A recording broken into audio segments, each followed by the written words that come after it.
Okay, I want to think in a very basic way about how two things affect value. So, this is designed to be a succinct and gentle introduction to some very basic financial concepts. First, the time value of money, and then how risk bears on value. The goal is for you to have some sense of what affects the prices, values of financial assets, and how to estimate them in a very crude way. The math here is at the middle school level or below and includes only what's absolutely necessary. You might want to explore Microsoft Excel or Google Sheets or some other spreadsheet program because that can be handy for dealing with the problems like we'll do here, but also is a useful life skill. So this video will deal with time, and the next video will deal with risk.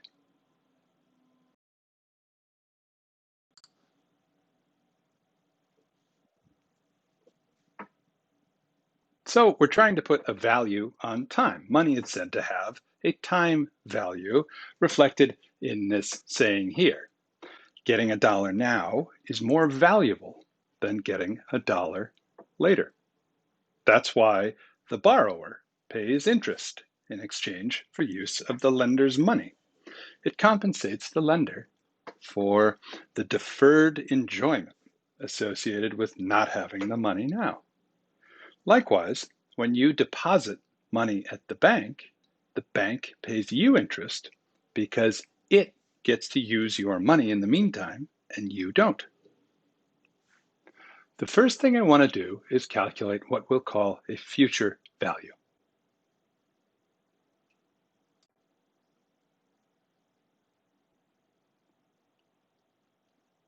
So the concept of future value, what we're after here is how much will something be worth in the future? Um, and follow along, this may sound really obvious or really boring, but follow along anyway because it's laying the groundwork for what we're going to be doing later, which you might find more complicated. But imagine you put $100 into a savings account that offers 4% interest a year.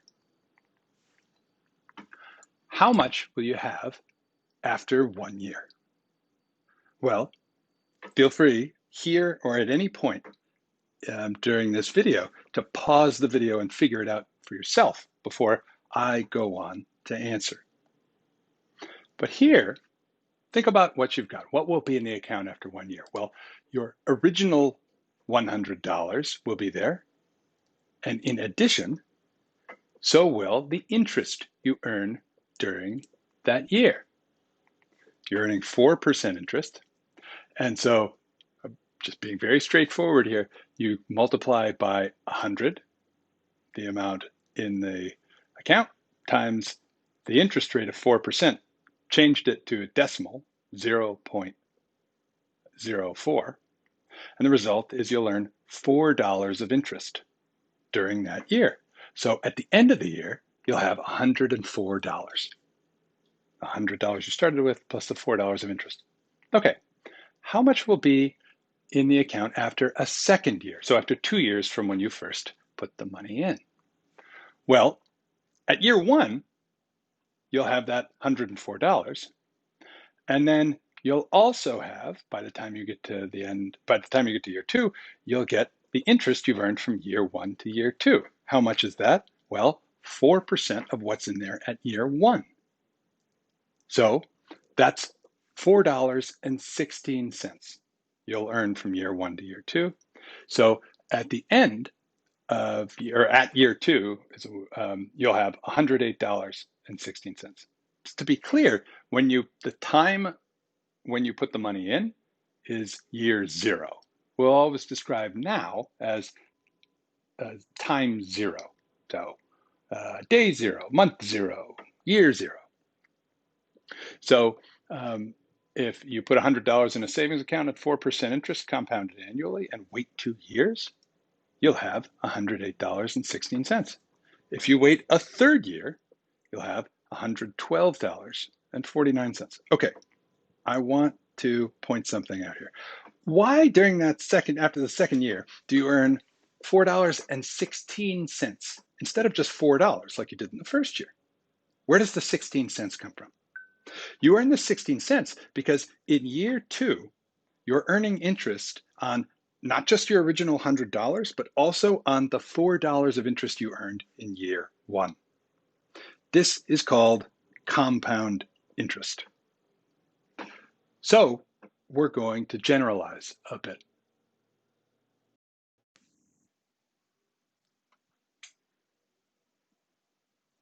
So here's our formula to calculate the future value of an investment, like that savings account. You need to know three things. On the left-hand side, you can see what we're trying to calculate, FV, the future value. On the right-hand side, we have three variables. The present value, which is a value right now. In our prior example, it was how much are we putting into the savings account? Again, right now means time zero. R is our rate of return.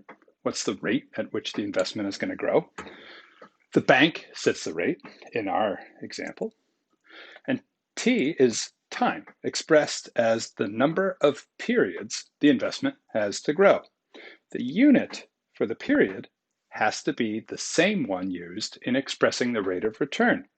So if the rate is 4% annually, then the period is years, because annually suggests 4% per year.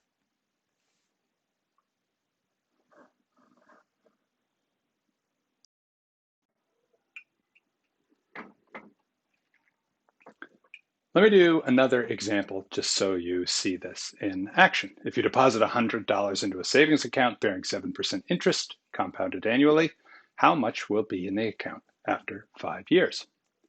So we can use our future value formula, 100 times 1 plus 0.07 raised to the 5th power. That turns into 100 times 1.4026. Our future value is $140.26. That's how much will be in the account after 5 years.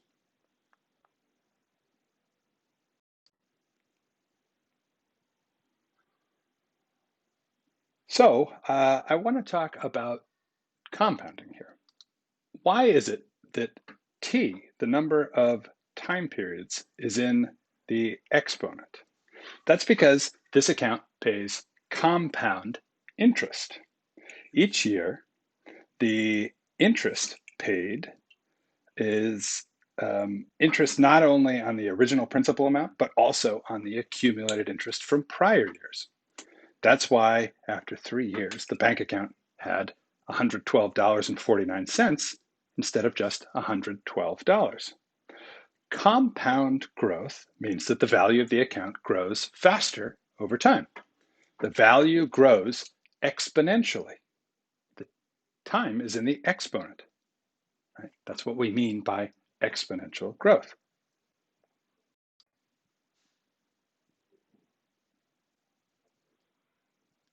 That exponential growth is a big deal. That's why you often hear advice like start saving for retirement early. That's because the additional years of growth have a big effect on future value.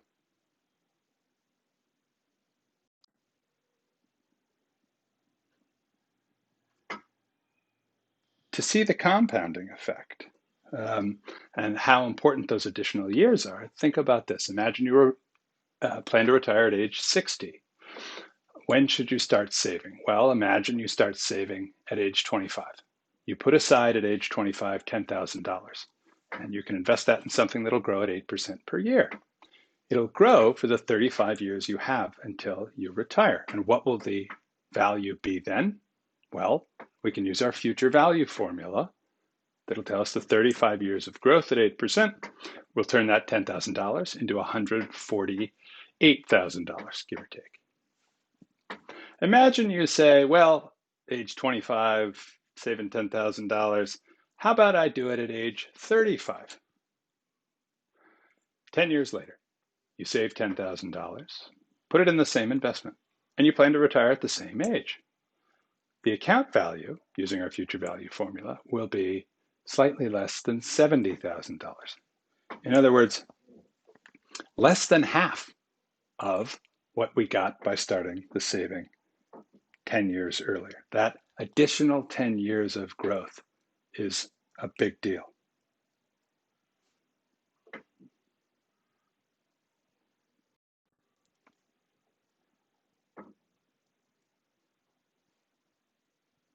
Okay, so the future value calculation was useful, but what is really going to be neat is using this equation, after rearranging it, to solve for what we'll call present value. That was in our prior problem, how much are we putting into the account? But if we solve for the present value, just rearranging through algebra, then we can calculate the value now of some amount to be received or to be paid in the future.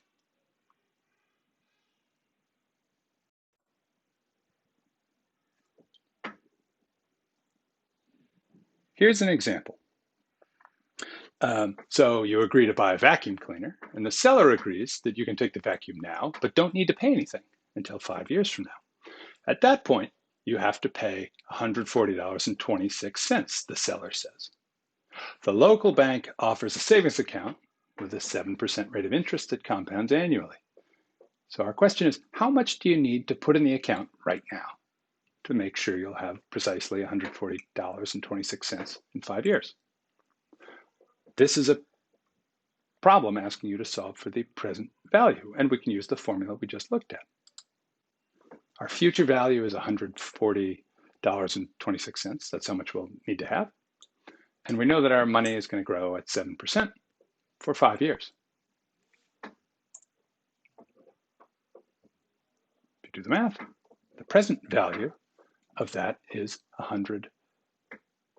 That shouldn't be surprising. This is the same numbers we were using in the earlier problem. Styled this way, we're calculating how much we need right now in order to produce some larger amount we might need in the future. What we're really doing, though, is something that's broadly generalizable and has numerous applications. We're discounting or converting some future cash value into an equivalent amount of present value. So let's do another example.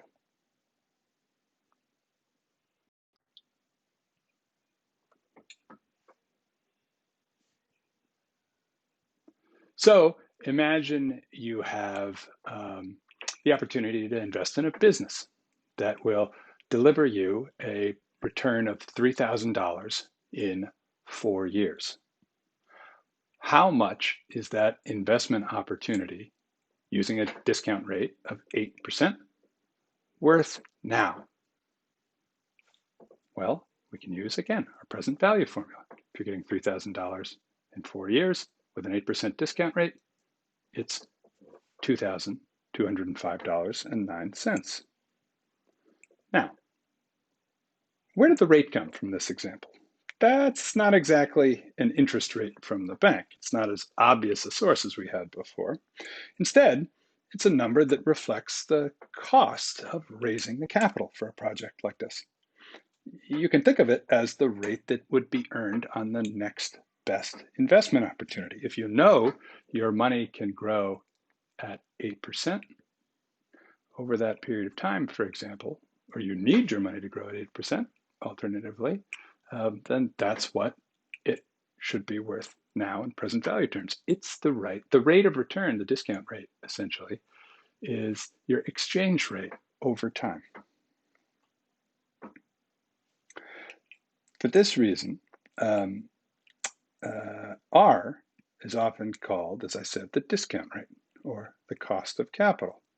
If you know that some alternative investment offers you an 8% return, the one you're looking at, the one you're considering now, has to be at least that attractive for you to consider it.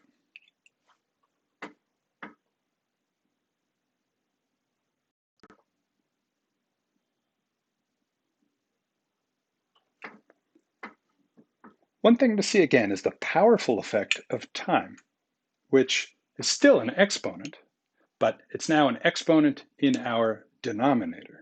So time makes numbers smaller in present value terms. The more distant you receive money, the less valuable it is now.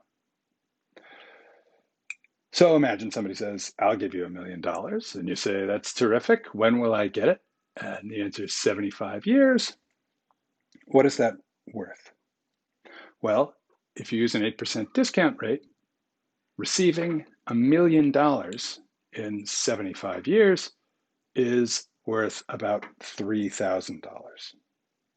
So again, why might we use 8% here? Well, suppose that's what we can earn on an investment held over the same period.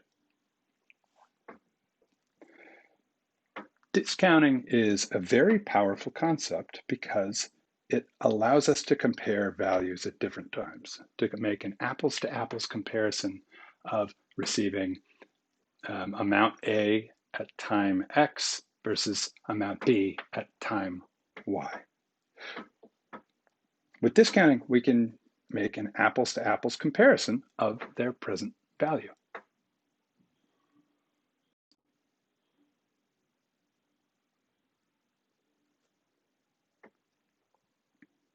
So consider this example. Imagine you have to choose between two potential opportunities to invest, option A and option B. Option A says, I will deliver $5,000 in 10 years, while option B says, I'll give you $3,000 in 4 years. Would you rather get the bigger amount further away or the smaller amount but closer? Using a discount rate of 8%, which opportunity is better? So let's start with option A. So we can say the present value of getting 5,000 in 10 years is 2,315. And the present value of option A is higher than the present value of option B. You should note that option B we just calculated. So that makes option A a better investment. What discounting allowed us to do here is to make an apples to apples comparison between option A and option B, even though they're different amounts in different years. We can also use this approach to calculate the total value of multiple future cash flows. So if an investment promised to pay out both of these numbers, we can figure that out.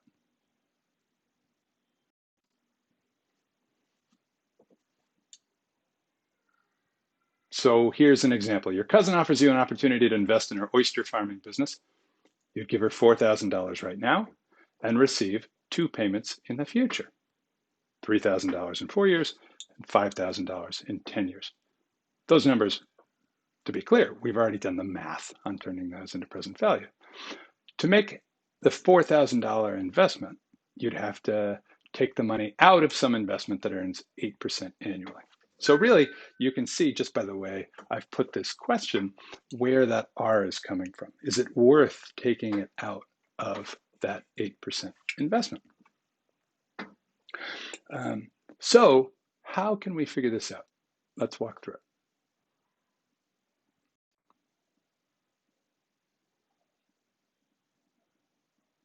The first thing we want to do is think very carefully about when the cash flows are occurring. Right now, at time zero, year zero, we're sending out $4,000. That's the money we're using to make the investment. And then what we're getting back is $3,000 in year 4 and $5,000 in year 10. So what we need to do is bring them all to our common time, year 0 is what we're using, as usual, so that we can add them all together. So let's start with the year 4 $3,000 cash flow.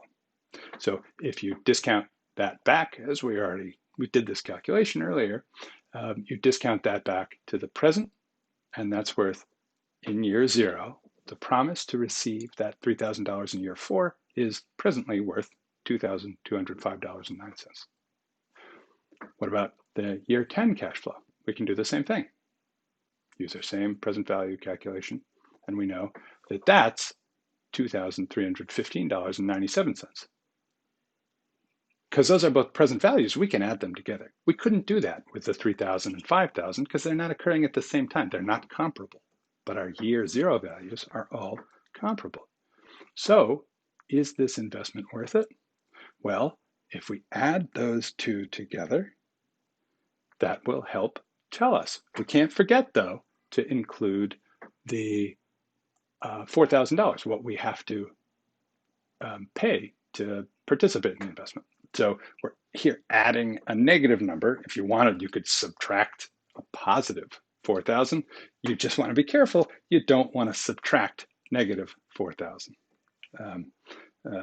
So that produces a net present value, an NPV of $521.06. Okay, that's all I want to do with time value. In the next video, we will talk about risk.